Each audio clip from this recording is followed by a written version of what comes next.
Spoštovani pozdrav in dobrodošli. V oddaji Detektor smo povabili gosta, ki ima mnogotera znanja in odlične organizacijske sposobnosti. Naš sogovornik je Aljaž Verhovnik. Pozdrav in dobrodošli v oddaji. Lep pozdrav. Aljaž Verhovnik je Ravenčan, rodil se je leta 1990 in biva v srednjem delu mesta Ravne na Koroškem. Osnovno šolo je obiskoval na Javorniku, nato pa maturiral na Ravenski gimnaziji. Na Evropski pravni fakulteti v Novi Gorici je pridobil naziv diplomirani pravnik. Sedaj pa je zaposlen kot generalni sekretar Zveze združenj borcev za vrednote narodnoosvobodilne borbe Slovenije. Aktivno je vključen v delovanje nevladnih organizacij.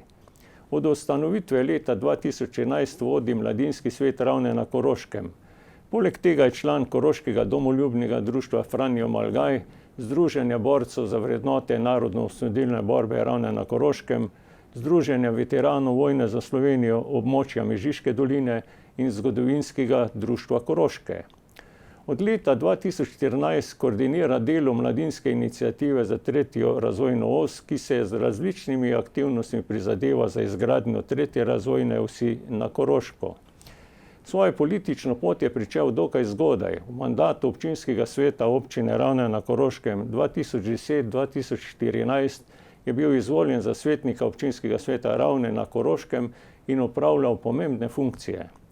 Na lokalnih volitvah 2014 je nastopil na listi dr. Tomaža Rožena in bil imenovan za podžupana. Prav tako je na lokalnih volitvah leta 2018 ponovno kandidiral na listi dr. Tomaža Rožena in bil izvoljen občinski svet občine Ravne na Koroškem in ponovno postal podžupan občine Ravne na Koroškem. Nedavno ste praznovali obletnico ustanovitve mladinskega sveta lokalne skupnosti občine Ravne in vse od ustanovitve ste predsednik mladinskega sveta občine. Kako ocenjujete to pretečeno minulo 8-letno obdobje? Tako. 22. avgusta leta 2011 smo na Ravne prinesli to idejo oziroma je zaživela ta ideja, da bi tudi tukaj ustanovili mladinski svet lokalne skupnosti. To so predtem poznale že nekatere druge občine po Sloveniji. To pa je bilo sicer na Koroškem ne prvi takšen mladinski svet, kajti prej so ga imeli že v Slovenj Gradcu. Mi pa smo takrat z takratnimi mladinskimi organizacijami torej ustanovili to organizacijo predvsem z namenom, da je to neka krovna organizacija mladih za našo lokalno skupnost, ki bo se torej zavzemala za položaj mladih. V tem obdobju do današnjega časa smo kar nekaj projektov naredili in ocenjujem kot naše delo, glede na to, da je to na prostovoljni bazi, kot uspešno, kajti vsako leto program, ki si ga zastavimo, v celoti realiziramo, ponavadi pa tudi presežemo, kar je zame kot nek kazalnik uspeha našega delovanja. V tem primeru gre za organizacijo, v katero se združujejo mladinske organizacije, ki jim je na podlagi zakona o mladinskih svetih omogočena pravica priključitve v mladinski svet. Pa tu gre za določeno heterogeno organizacijo. Pa kdo se, bi rekel, tvori vaš mladinski svet, če malo kaj pojasnite tudi to? Ja, v mladinski svet se lahko združujejo torej mladinske organizacije, to je termin, ki določa, da so to recimo društva, kjer imajo 90% članstva v starosti med 15 in 29 let in 70% članstva v starosti med 15 in 29, torej vodstvenega kadra teh društev. Lahko so to tudi podmladki političnih strank, lahko so to tudi podmladki sindikatov in vsi ti potem tvorijo ta mladinski svet. Tako da nabor teh društev je lahko zelo širok, lahko so to študentska društva, dijaške organizacije, potem pa tudi razna športna in kulturna društva mladih, recimo mladinski odsek Planinskega društva Ravne, tako da v bistvu v tem trenutku pač te organizacije nekako, ki na Ravnah delujejo, se ukvarjajo z mladimi, ne morejo pa se združevati v to organizacijo pravna oblika mladinskih zavodov. To pa zakon ne omogoča. Vaša glavna naloga mladinskega sveta namreč je zastopanje interesov mladih na ravni do lokalne skupnosti. Pa kako vam to uspeva, kako gre ta zadeva, ste zadovoljni s tem? Ja, zdaj, ko je na Ravnah nastal ta mladinski svet, mi nismo poznali na področju mladine neke posebej razvejane aktivnosti. Takrat smo potem na našo pobudo najprej sprejeli odlok o mladini, ki je sploh opredelil delovanje mladih v naši lokalni skupnosti. Mladi so dobili v proračunu občine neko stalno postavko za sofinanciranje torej teh mladinskih dejavnosti. Potem na našo pobudo je bila pripravljena tudi strategija za mlade, sploh prva na Ravnah, tako da moram priznati, da občinska oblast je imela posluh za naše predloge, seveda pa je bilo vedno odvisno od tega, ali smo bili sami aktivni, ali smo sami dajali pobude in tiste pobude, ki smo jih pripravili, so se potem tudi realizirali. To so bili neki sistemski ukrepi, ki so postavili ogrodje delovanja mladih na Ravnah. Zdaj bi rekel, to vsakdanje življenje mladih je pa predvsem odvisno od mladih samih, kako te ukrepe, ki jih imajo na voljo tudi skozi ukrepe strategije za mlade, tudi v vsakdanji praksi uporabimo. Kot rečeno, gre za mladinsko organizacijo, to pomeni, tam ste prej omenili, da je to pač potrebno neka starostni, bi rekel, kriterij, ki se na nek način pač tudi izteče. In kako zdaj gre, kdaj, bi rekel, morda tudi bi pojasnil, kdaj tudi preneha, bi rekel, članstvo posameznikom v mladinskem svetu in kako gre z tem pridobivanjem ali pa novačenjem novih članov, bi rekel, v ta mladinski svet. Ja, nekje 29 let je tista meja, kjer zakonodajalec opredeljuje, da si v Sloveniji še mlad, potem pa več nisi. Ja. Zdaj, ni pa to zlato pravilo, kar ti zakon govori v 90%, torej 10% je še vedno lahko tistih, ki presežejo to starost. Zdaj ta struktura, ki nekako vodi ta mladinski svet, smo si tam blizu 29. Tako da počasi želimo to prenesti na mlajše generacije in zato smo tudi v letošnjem letu naredili poseben razpis pri iskanju strokovnega sodelavca, ki bi mu poskušali to znanje, ki smo ga pridobili na področju delovanja mladinskih politik, da bi mu to prenesli, torej da bi se nekako upeljal, ki bi bil mlajši od nas, morda celo dijak. Uspelo nam je dobiti torej enega fanta, ki je ravno zaključil šolanje na gimnaziji in je bolj v stiku z temi mlajšimi, torej s to populacijo dijakov, kajti mi se že bolj nagibamo v starost tistih srednjih let in nekako njegova glavna naloga je, da poskušamo zdaj čim bolj pomladiti to organizacijo. To je pa najtežja naloga v vseh, bi rekel, mladinskih organizacijah.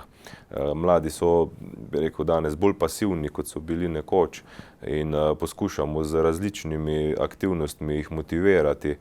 Čutimo, da so nam naklonjeni, da nas podpirajo v naših aktivnostih, se udeležujejo naših določenih dogodkov, ni pa tako množičnega vstopa v to organizacijo in vsakdo, ki pride, smo ga zelo veseli in mu pravzaprav ponudimo, bi rekel, vso podporo pri njegovih idejah, ki jih želi realizirati v tej organizaciji. V bistvu ste že posredno ali pa kar odgovoril, bi rekel, to vključenost mladih Ravn v vse te aktivnosti pa odziv za včlanitev v mladinski svet Ravne. In seveda je pa, če še k temu dodam to, da je izrednega pomena potem, bi rekel, samo vodstvo pa iniciativa, ker od posameznikov, zdaj vaša ekipa pa vi kot predsednik ste naredili, rekel, ste zelo visoko postavili lestvico delovanja mladinskega sveta in seveda pričakuje se, da bo tisti, ki bi vas nasledil, rekel, vsaj na tem nivoju funkcionira, ampak to so lahko samo pričakovanja, realnost je pa lahko nekaj čisto drugega, ne? Ja, jaz ne bi želel nobenega, bi rekel, novega ali pa mlajšega člana od mene kakorkoli omejevati. Vsakdo me vpraša, kaj delate, rečem vse ali pa nič. Ja. Torej, vsaka ideja, ki jo nekdo prinese v mladinski svet Ravne, se mi zdi, da je prava. Mi, tisti, ki smo pač že dalj časa v tej organizaciji, pač poskušamo z izkušnjami, ki jih imamo, povedati, na kak način poskušati tisto idejo realizirati, tako da se mladi ne bi preveč ustrašili. Ja. Dejansko tisto novo vodstvo, ko bo prišlo za nami, bo imelo svoje poglede, svoje ideje, bo na svoj način vodilo to organizacijo. Nam je samo želja, da ko bo to novo vodstvo ali pa nasledstvo organizacijo prišlo, da bo ta organizacija živela naprej, torej po nekih njihovih idejah, tako kot zdaj po nekih naših. V svojih tistih pravilih ali tam sem zasledil na vaši spletni strani je zapisano: Mladinski svet lokalnih skupnosti ustvarja okolje, ki omogočajo mladim aktivno participacijo in vključevanje v družbo. Pa bi k temu še potem rekel, da pred leti je bil tule nekje en tak grafiti spisan Ravne dolg cajt, pa še nekje zravno, pa mislite, da se je tu zdaj kaj spremenilo? Je ta, bi rekel, miselnost, da je to v Ravnah pač en, bi rekel, živ dolg cajt, bi rekel, če tako po naše povem, po koroško, pa tema fabrika, potem se pa že izpojemo. Jaz sam osebno kot, bi rekel, mlad državljan nisem čutil tega dolg cajta na Ravnah nikoli. Jaz mislim, da je to predvsem ni odvisno toliko od lokalne skupnosti ali pa organizacije, ampak predvsem od vsakega posameznika, koliko si želi biti vključen v družbene aktivnosti. Tako da mislim, da na Ravnah vzvodi za to so, da se bi mladi lahko vključevali. Navsezadnje imamo tudi na občini ustanovljeno komisijo za mladinska vprašanja, kamor vedno vabimo mlade. Sklicuje se tudi zbor mladih, kjer se mladi lahko sestajajo z županom, mu dajo svoje predloge. Tako da možnosti so. Vprašanje pa je, koliko se teh možnosti poslužujejo. To je pa stvar spodbude, bi rekel, domačega okolja, družine, torej, da smo, bi rekel, družbeno vključeni, družbeno kritični in da nismo tako pasivni državljani, kajti ta, bi rekel, zainteresiranost za javne zadeve prinaša napredek. Bolj, ko se zapiramo vase, bolj ostajamo sami s svojimi težavami in težje jih rešujemo. Mislim, da v vašem 5. členu za Zvezo mladih Slovenije ali pa Mladinskega sveta Slovenije je zapisano: Zveza Mladinskega sveta mladinskim svetom pripisuje pasivno, lahko tudi moralno dolžnost odzivanja na oblikovanje javnih politik za mlade. Je tu ta zadeva, ste vpeti v vse pore tega družbenega dogajanja, kajti v bistvu mlade pravzaprav, bi rekel, ni teme, ki za vas ni aktualna, ker, bi rekel, vi ste tisti, ki boste tudi v prihodnje deležni s tem, kar danes nastaja. Ja, na Ravnah smo zelo vključeni. Če rečem, te strogo mladinske tematike jih obvezno mora obravnavati ta komisija za mladinska vprašanja in se do njih opredeliti. V tej komisiji ima tudi Mladinski svet svoje predstavnike in tudi druge mladinske organizacije na Ravnah. Tako da tukaj je teža na pomenu te komisije. Ta komisija zdaj pripravlja tudi novo strategijo za mlade. To so konkretni ukrepi, ki se vsako leto potem izvajajo za mlade. Mi recimo poznamo na podlagi te strategije ukrep spodbujanja, bi rekel, reševanja stanovanjske problematike mladih. To so zelo konkretne akcije, kjer občina subvencionira, bi rekel, te obresti za stanovanjske kredite mladim družinam pod določenim pogojem in tako naprej. In to je plod nekega delovanja mladih in dajanja pobud. Tako da tukaj mi imamo možnosti, da se vključujemo. Je pa res, da področje mladih niso samo tiste, bi rekel, strogo mladinske zadeve, ampak dejansko tudi to, kaj se bo v bodočnosti dogajalo. Tako da prostora za vključevanje je veliko, je pa vedno vprašanje, koliko je tega osebnega interesa mladih, da se dejansko v te javne zadeve vključujejo. Ko takole, bi rekel, funkcionirate pa analizirate, bi rekel, tole družbeno dogajanje, seveda ne moremo mimo tega, da to, kar ste že omenili, stanovanjska problematika, potem zaposlitve, potem, bi rekel, pa pasti, ki prižijo na mlade, danes predvsem, bi rekel, danes vemo, na vsakem koraku so možni tudi, bi rekel, te odkloni, kot se jim reče, z nekimi odvisnosti, pa ste tu na tem področju tudi angažirani, pa poskušate tudi kaj osveščati, pa pomagati tudi po tej plati. Žal tudi te oblike, bi rekel, odvisnosti različnih so prisotne v naši lokalni skupnosti, pri tem si ne smemo zatiskati oči, to je realnost in proti temu se je potrebno boriti. Moja filozofija je, da bolj kot so mladi zaposleni, bolj kot težijo k nekemu napredku, manj se bodo obračali v neke oblike odvisnosti. Kajti to je na nek način protest, nestrinjanje z neko situacijo, ki se pač dogaja v družbi. Konkretno Mladinski svet Ravne ima program, ki se mu reče Za zdravje mladih. Tukaj vsako leto pripravimo nekaj aktivnosti v sodelovanju z gimnazijo in pa srednjo šolo Ravne, kjer mlade spodbujamo k zdravemu načinu življenja, k gibanju, in to tudi sodelujemo z Nacionalnim inštitutom za javno zdravje, kjer pripravljajo strokovne delavnice za njih. In pa tudi, če se vrnem spet na to strategijo za mlade, je tam področje zdravja in tudi te ukrepi preprečevanja odvisnosti in pa tudi opozarjanja na to, da je to škodljivo, so vključeni v to strategijo. Tako da dogaja se na tem področju, nikoli pa ni dovolj. Vedno bi morali biti še bolj aktivni, ampak v osnovi pa mislim, da je najboljše zdravilo za to, da se mladi čim bolj vključijo v družbo, da imajo neko zaposlitev, da se počutijo dejansko upoštevane in na takšen način potem gradijo to družbo in se potem ne obračajo k nekim oblikam protesta v obliki odvisnosti. Poznano je, da Mladinski svet Ravne izstopa po raznih pozitivnih aktivnostih, kar nekaj uspešnih projektov ste realizirali.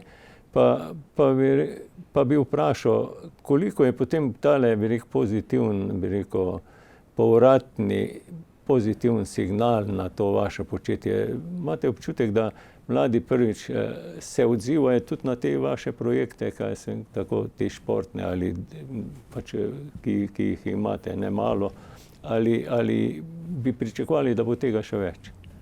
Ja, udeležba je ponovadi pokazatelj, ali si bil uspešen, ko organiziraš nek dogodek. Moram priznati, da v zadnjem času, kar smo organizirali, je bilo dobro obiskano, recimo skok na Strojno, je bila prvič ta kolesarska dirka organizirana. Nismo imeli občutka, koliko bo udeležencev, pa jih je bilo že prvič 100, kar je za nas velik uspeh. Bilo je tudi nekaj navijačev ob cesti, tako da je bil en tak lep dogodek. Potem ta Miklavžev tek po cikcaku, po teh stopnicah, to je edina takšna prireditev na Koroškem, ker se teče po 150 stopnicah, bo letos že petič, se je tudi nekako prijel, čeprav je bilo prvo leto 7 tekačev, pa jih je bilo že lani bistveno več, mislim, da 70, nekaj takega. Tako da z vztrajnostjo, bi rekel, ti dogodki rastejo. Seveda udeležba pa je lahko vedno večja.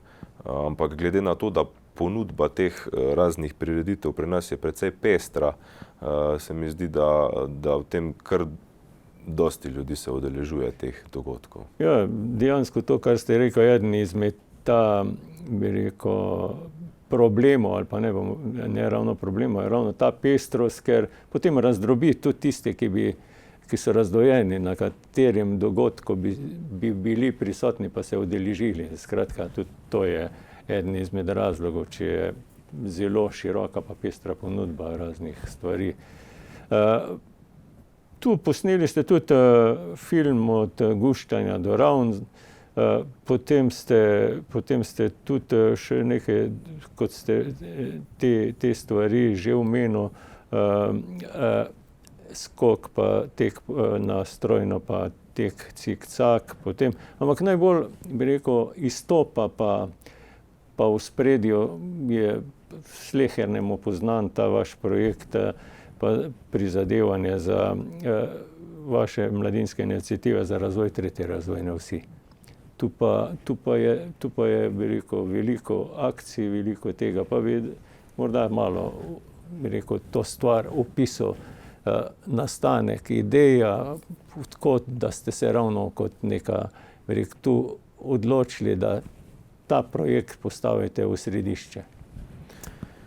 Ja, to ni bilo načrtovano. Marsikdo ne ve, da je dejansko Mladinska iniciativa za tretjo razvojno os samo eden izmed projektov Mladinskega sveta Ravne. Nekateri mislijo, da je to pač organizacija, ki se samo s tem ukvarja, ampak je to res samo eden izmed projektov, ki pa je presegel vsa pričakovanja. Mi smo leta 2014 julija to inicijativo ustanovili.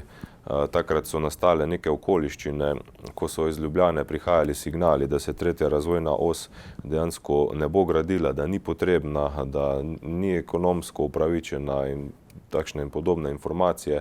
In takrat smo imeli to komunikacijo, ki smo pripravljali tudi strategijo za mlade in smo naleteli na realne težave bega možganov, torej mladih ljudi iz naše regije, in ugotovili, da se jih je kar 37% izselilo v tem obdobju po osamosvojitvi, kar je velik upad in resen alarm za to okolje.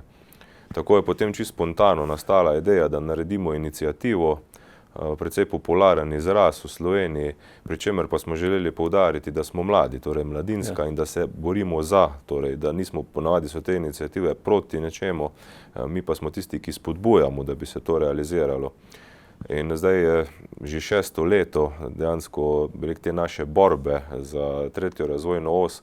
Zelo prijel se je ta slogan Hočemo cesto, ki je tudi nastal čisto spontano, kajti ta inicijativa se odziva na neko trenutno situacijo. Mi nimamo vsakoletnega natančnega načrta dela, ampak glede na trenutno situacijo na projektu tretje razvojne osi pripravljamo aktivnosti. In ta slogan Hočemo cesto se je izoblikoval leta 2017, ko smo naredili eno posebno študijo, kjer smo želeli utemeljiti, zakaj torej gradnja tretje razvojne osi. Tam smo nanizali 9 vidikov z konkretnimi uradnimi podatki, tako da smo lahko odločevalcem v Ljubljani, v državnem zboru, na ministrstvih z tem dokumentom dokazovali, zakaj je to potrebno, in pač naslovili smo to študijo, Hočemo cesto, in to je postal tudi nek pozdrav, nek slogan, ki ga poudarja, torej to koroško željo in to, da se pač ne že enkrat zgradi ta prometnica, ki predstavlja upanje za naše kraje. Tule v okviru tega seveda se vedno znova poraja občutek, da je to veliko tistih, bi rekel, načelnih podpor, pa ja, ampak potem, ko ko se prihaja v situacijo, da bi bilo treba tudi kaj konkretizirati, potem pa se v nekih detaljih zadeve zapletajo. Pa kaj, zdaj imate vi tu kar precej teh izkušenj, pa ste prikomunicirali, pa v čem vi vidite ta, bi rekel, del, da se zadeva več ali manj, bi rekel, tako dolgo vleče, no, če bi se tako izrazil? Ja, zelo zanimivo vprašanje. To je res ta tretja razvojna os je res nek misterij, ki ga sam še nisem do konca razvozljal, kajti praktično še nisem srečal politika ali pa nekega odločevalca, ki bi trdil, da ni za tretjo razvojno os, pa se to že 40 let obrača, ta zgodba, pa recimo od leta 2004 malo bolj aktivno, odkar je potem se pričelo umeščanje v prostor. In dejansko tega ne razumem, vsi so za, ceste pa še vedno ni, ne. In zato tudi toliko naporov, bi rekel, marsikdo si ne zna predstavljati, koliko enih aktivnosti je tukaj v ozadju, da se potem neka manjša zadeva premakne. Kajti Slovenija je zelo zbirokratizirana država in preden se karkoli prične v naravi dogajati, graditi, je potrebno najprej sprejeti prostorske akte.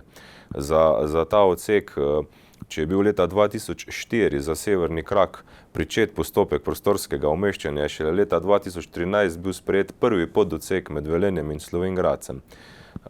Potem letošnje leto je bila dokončno zaključena zadeva do Velenja z umestitvijo. Nato sledi projektiranje takega odseka, ki je precej, bi rekel, zahtevno, traja leto, dve, in ko je sprojektirano, se lahko potem, bi rekel, zaprosi za gradbeno dovoljenje, se naredi razpis za izvajalca gradbenih del in mi smo zdaj po 5 letih pregovarjanja raznih aktivnosti prišli tako daleč, da je tukaj med Velenjem in Slovenj Gradcem vse pripravljeno za pričetek gradnje. Dejansko je Dars razpis za izvajalca gradbenih del že objavil, ampak čaka nas še zadnja ovira, ki jo moramo premagati za to vstopnico za gradnjo, to je zaprtje finančne konstrukcije. To pa je zdaj zelo trd oreh, kajti tukaj je vključena cela državna politika, prvi meri je koalicija in vlada, ki se morajo torej opredeliti do predloga poroštvenega zakona in seveda ta mora biti potem sprejet v državnem zboru. To pa je podlaga za to, da Dars kot državno podjetje lahko najame kredite, da ima garancijo, če jih ne bi mogel poplačati, čeprav se mu to do zdaj še nikoli ni zgodilo, ker je v zelo dobri finančni kondiciji, ampak takšna pač je birokracija v Sloveniji. In če se bo letos to poroštvo uredilo, potem se bo ta gradnja lahko pričela. Je pa tukaj še veliko političnih pogovorov in predvsem, da rečem, ni neke kmečke pameti, neke logike, zakaj se na nekem nivoju tako blokira te zadeve, kajti še enkrat poudarjam, vsi politiki dejansko poudarjajo, da so za tretjo razvojno os, ampak zadeve se ne odvijajo tako hitro, kot bi se morale. Ja, pa koliko je sploh tole, bi rekel, možno racionalno pritrditi, bi rekel, po nekih ocenah gre za nekaj 100 milijonov evrov vreden projekt, to ni primerjalno z 27 kilometrov drugega tira, ampak sočasno pa vendar, bi rekel, tak vložek, to gre za nek trajni vložek, ki ima dolgoročno vrednost in če to prerazporediš, pol te sredstva vložena, so pa relativno nizka sredstva. No. In zdaj tu iz tega narediti, ali bo poroštvo ali ne bo poroštvo, sočasno nam pa v neke sektorje državne, pa bi rekel, uprave, utekajo stotine milijone, ampak v letnih proračunih. Skratka, tu se da kaj logično pojasniti ali pa racionalno razložiti. Ta tema tretje razvojne osi je v zadnjem času politično večkrat bila zlorabljena. Zlasti je bila popljuvana in je bila delana primerjava s projektom TEŠ6. Ja. To je potrebno jasno poudariti, da tretja razvojna os za TEŠ6 nima prav nič in da je to politična zloraba termina tretja razvojna os. Kajti tretja razvojna os, sama gradnja, ki je ocenjena nekje okoli 800 milijonov tega odseka med Štajersko avtocesto in pa Slovenj Gradcem, to je zdaj ta prva faza, potem sledi tudi faza do Holmca, kjer je še nadaljnji odsek, kjer so bili zdaj ti prostorski načrti po dolgem času odmrznjeni in odprti, kajti prej leta 2013 se je tukaj vse skupaj ustavilo, se ni načrtovalo in potem, ko smo mi pritiskali, so se zdaj ti postopki odprli tudi do Raven, do našega kraja se zdaj načrtuje 4-pasovnica in to bo zdaj trajalo nekje do leta 2021, da bi se ta prostorska umestitev končala. Ampak če se vrnem nazaj na financiranje, Dars je torej gospodarska družba, ki je sicer v 100-odstotni lasti države Slovenije, in torej ima lastna sredstva za gradnjo, iz cestnin se financira, ima tudi veliko depozitov, letos so celo povečali, bi rekel, prihodke na primerjavi z lanskim obdobjem, govori se okoli 600 milijonov denarja, ki ga imajo na depozitih, hkrati pa za vsako tako gradnjo vzamejo dolgoročne kredite in za tiste kredite jim 50% bi morala jamčiti država, torej z poroštvom. To dejansko ni poraba državnega proračuna, ampak samo v primeru, če Dars teh kreditov ne bi mogel vračati, bi torej državni proračun povrnil. Ampak to se do zdaj še nikoli ni zgodilo. Dars je zgradil praktično vse dosedanji avtocestni križ, se je zadolžil za 2,5 milijarde do sedaj in ta sredstva normalno odplačuje. Tako da iz državnega proračuna za tretjo razvojno os se financira samo odkupe zemljišč, to je nekaj milijonov, v primerjavi z celotno gradnjo, govorimo o 700-800 milijonih, pa je to, se ne šteje v dolg države ali v proračun države, ampak je to iz naslova sredstev tega podjetja, ki pa zelo uspešno posluje. Zato tukaj ne vidim nobenih težav, zakaj bi dejansko blokirali ta poroštveni zakon, kajti to podjetje že zelo dolgo deluje in ima zelo dobro kondicijo.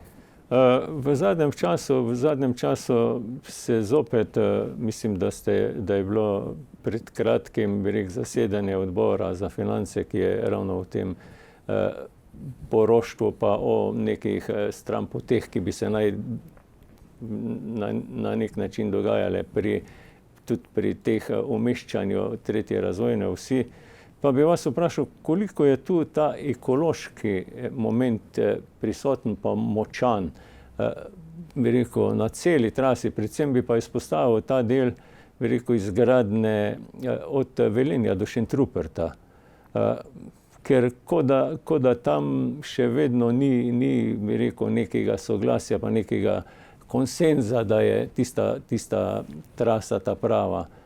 Pa še kot neko podvprašanje k temu, od Velenja pa do Slovenj Gradca pa bi naj tu teh problematik, ta zadeva pa trasa bila že usklajena. Pa kako je to? Ja, zdaj, veste, to je tako, vsi smo za cesto, samo ne po moje zemlji. Ja. To je taka slovenska šega. In isto se dogaja, bi rekel, zdaj na tistem odseku Šentrupert Velenje. Namreč prej sem omenil, da se je leta 2004 pričel postopek. 15 let se je tam preigravalo različne variante. Tu govorimo zdaj, Šentrupert Velenje se večkrat pojavlja F2.2 varianta, rečemo. Bilo jih je pa 6 teh variant, torej F1 do F6 in tista F2 je na Arjo vas, ki je največkrat primerjana. Ampak dejansko v 15 letih sem prepričan, da je stroka znala utemeljiti, zakaj je torej trasa F2.2 najboljša. In zakaj se recimo reče F2 pa potem še 2, ker je bila optimizirana varianta. Torej ta trasa se je pretežno umaknila na pobočje tiste gore Olke, zato da se je čim bolj umaknila vpliv na to rodovitno zemljo, ki je v tisti dolini. In seveda, kakor traso umikaš na neka pobočja, naraste cena gradnje, ker so bolj zahtevni gradbeni elementi potrebni, je to povsem logično. Tako da te razprave o spremembah trase nam v tem trenutku čisto nič ne koristijo. Namreč 15 let je bilo več kot dovolj časa, to je bil najdalj trajajoči postopek umeščanja ceste v prostor v Republiki Sloveniji. In zdaj tisti, ki trdijo, da bi mi cesto dobili prej, če bi traso spremenili, dejansko zavajajo sami sebe, kajti novo trasiranje pomeni nadaljnjih 15 let preigravanj za to, kje trasa bo. In se mi zdi, to, kar sem že prej rekel, da politika zelo rada zlorablja to, bi rekel, kakršnakoli politika. In nam s tem nič ne koristi. Namreč Ustavno sodišče je odločilo letos pred poletjem, da je ta trasa umeščena v skladu z Ustavo in tukaj zame, ki spoštujem pravno državo, več nobenih dilem ni. Če pa se navežem na ta odsek med Velenjem in Slovenj Gradcem, kjer je pa že od leta 2013 dejansko umeščena v prostor in nihče ne nasprotuje temu, je pa res. Vedno smo poslušali izgovore, ko bo torej do Velenja umeščena, bomo potem lahko delali naprej proti Koroški. Namreč ne moremo kar na sredini začeti pa nekje končati. Zdaj pa smo prišli v situacijo, ko mi nismo več potrpežljivi do tega, kaj se bo v spodnjem delu dogajalo, kajti to naj rešijo, kakor ve to po njihovem vedenju. Naj pa se začne ta odsek med Velenjem in Slovenj Gradcem graditi naprej gor proti Dravogradu, proti Holmcu, ki se zdaj cesta v prostor umešča. In tukaj so med Velenjem in Slovenj Gradcem v letošnjem obdobju že 40% zemljišč odkupili. Dejansko je za odsek Gaberke, je en manjši odsek pripravljen, vse za gradnjo, vse je sprojektirano. In res tukaj je samo potrebno še to poroštvo imeti, da Dars potem podpiše pogodbo z izvajalcem gradbenih del, ker upam, da ne bo prišlo do raznih pritožb, kar je žal praksa v Sloveniji, ampak realno gledano, letos bi se simbolično lahko pričelo do pomladi, pa v vsakem primeru, če ima država ta resen namen.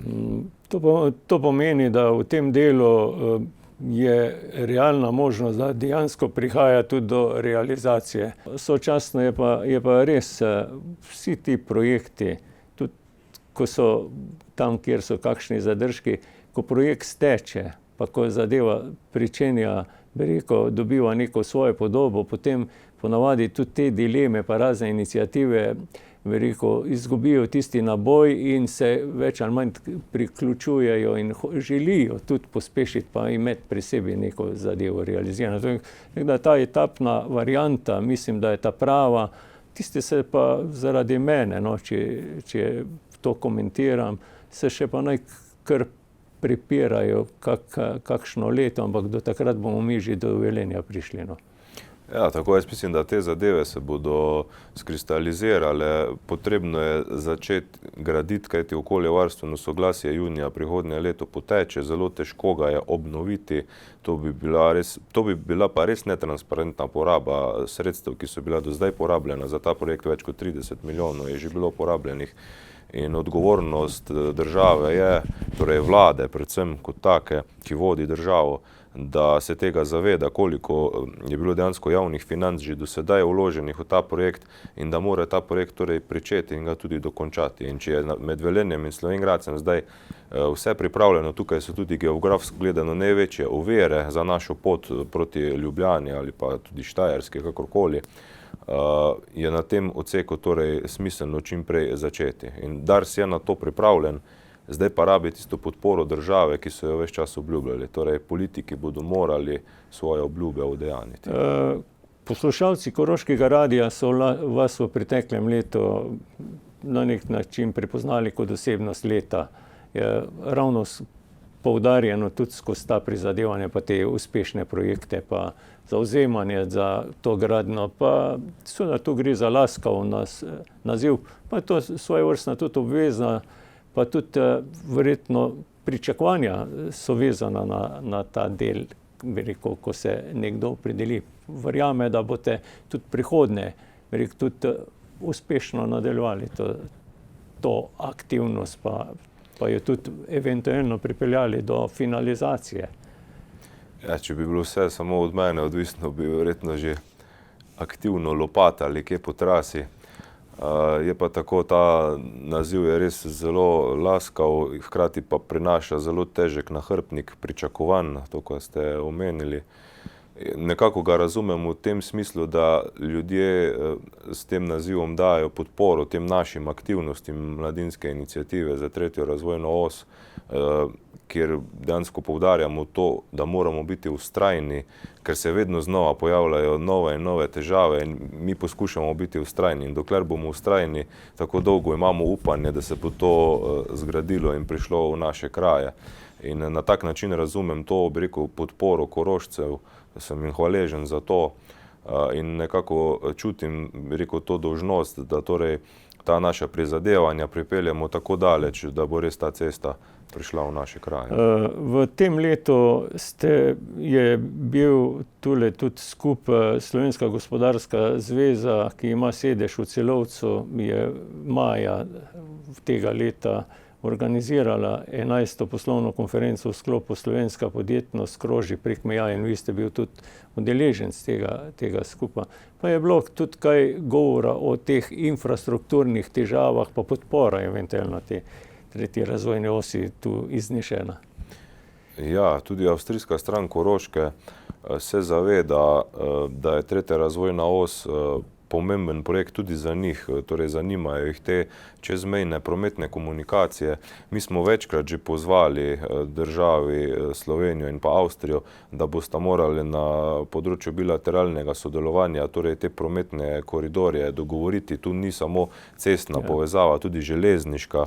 Tukaj se premalo dela in zdaj se obračajo na nas, predvsem naši koroški Slovenci v Avstriji iz teh organizacij gospodarskih, kako bi torej mi skupno naredili čezmejna prizadevanja za ureditev teh prometnic, kajti to je pomembno tudi za razvoj, bi rekel, njihovega predela avstrijske Koroške in pričakujejo tako oni odgovore od svoje, bi rekel, deželne vlade v Celovcu in pa tudi od Dunaja, kot tudi mi od Ljubljane, ampak zaenkrat se tukaj kaj dosti ni pogovarjalo, kajti se mi zdi, da je Slovenija zamudila to priložnost, ko je Avstrija spodbujala vzpostavitev novega cestnega koridorja čez naše kraje, kasneje pa je Avstrija nekako ustala na stališču, da bosta to 2 koridorja, eden čez Šentilj in drugi čez Karavanke. Mi pa vemo, kakšne težave imamo na Karavankah in kako dobro sodelujemo z Avstrijci na tem področju. Še eno vprašanje, ki bi pa zdaj, bi rekel, priskočila izven tega, ampak je še zmeraj, bi rekel, aktualno. Poznano je, da ob vzpostavitvi lokalne samouprave leta 1994 smo imeli tule v tem prostoru občino Ravne Prevalje. Pa mladi, kaj na to temo tudi spregovorite, razmišljate, imate kakšno vizijo, kajti če sedaj pogledamo ta dva kraja, no, če rečem, sta se zlila v neko eno celoto in pa je morda tudi na tej temi možnost kak projekt sprožiti, ali pa je že sprožen, ne vem.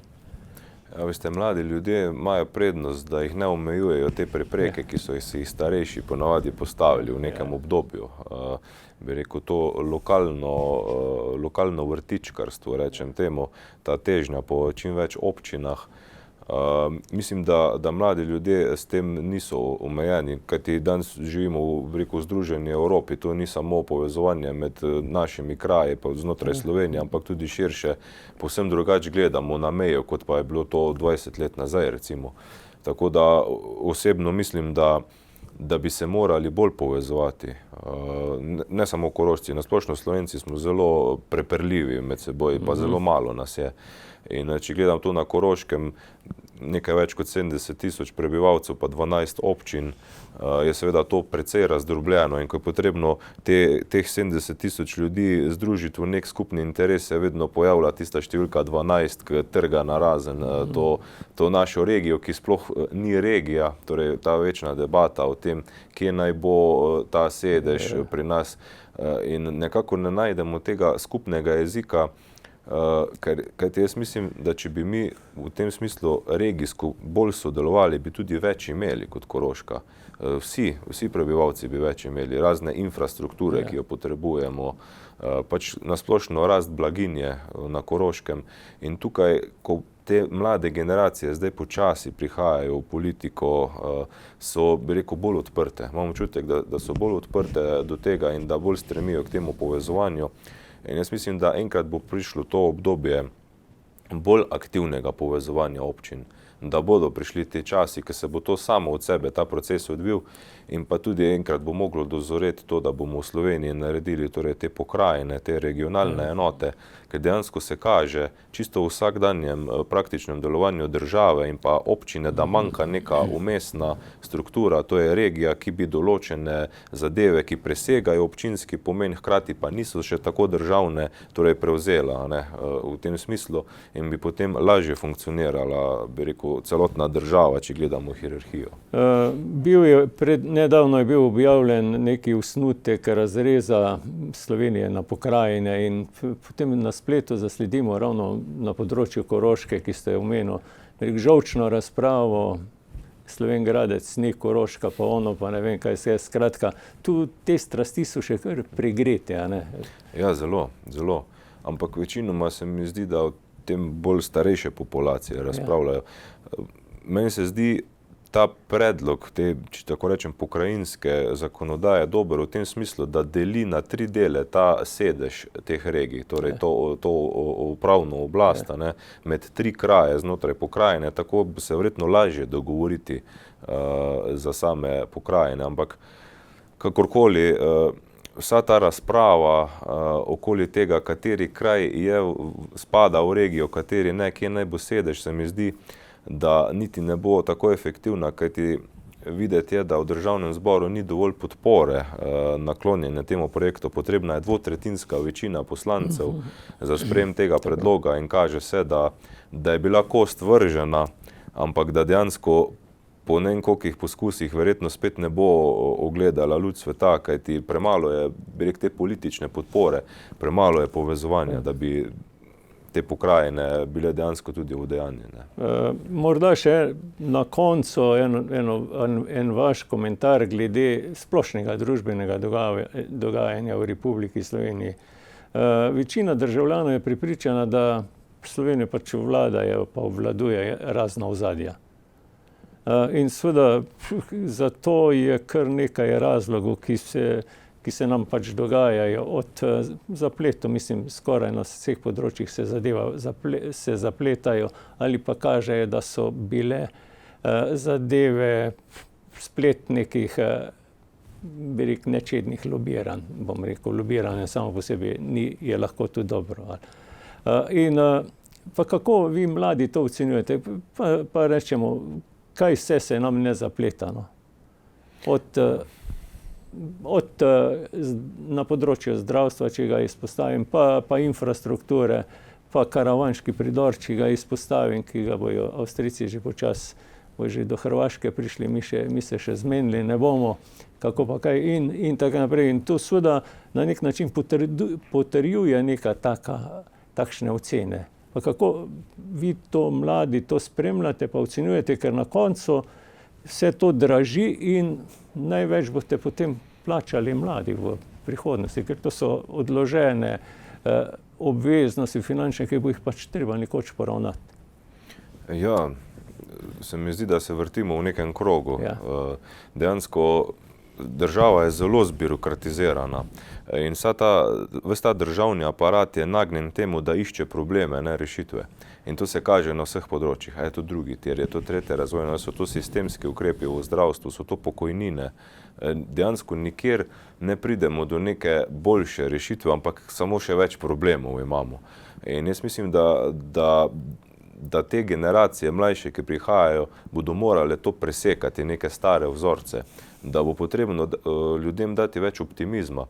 Zame recimo je rdeč signal to, da mlade generacije ne samo, da odhajajo iz regij v center države, odhajajo v tujino. To je zame zelo nevaren signal za državo, ko ti mladi odhajajo, da je nekaj močno narobe v tej naši državi, kajti mladi ne čutijo te pripadnosti, nimajo upanja, ne vidijo okolja, da bi prosperirali v tem okolju in dejansko bo država to morala z ukrepi povrniti to spodbudo, da ljudje ostajajo tudi, da imajo interes, da bi delovali znotraj naše države, da bi se razvijala. Ker če gledamo dnevno informativne oddaje, se poslušamo o samih problemih, več ali manj se politika ukvarja sama s sabo, pa z kadrovanjem.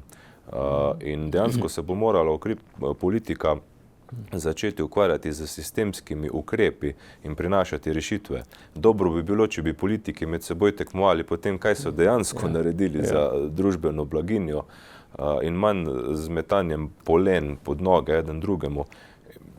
Pa sem prepričan, da bi bilo bolj optimistično okolje v Sloveniji in jaz upam, da te mlade generacije, ki po neki naravni poti bodo prišle na določene položaje znotraj države, da bodo to staro prakso presekale. Jaz bi s tem vašim komentarjem, ki je dokaj tudi kot nek apel, tudi zaključil ta današnji najin pogovor in seveda spoštovani Aljaž Verhovnik, hvala, da ste se udeležili in veliko uspeha pri vodenju zahtevnih projektov, ki so še pred vami, vam želim. Hvala tudi vam za povabilo. Spoštovane, spoštovani, hvala za pozornost in nasvidenje.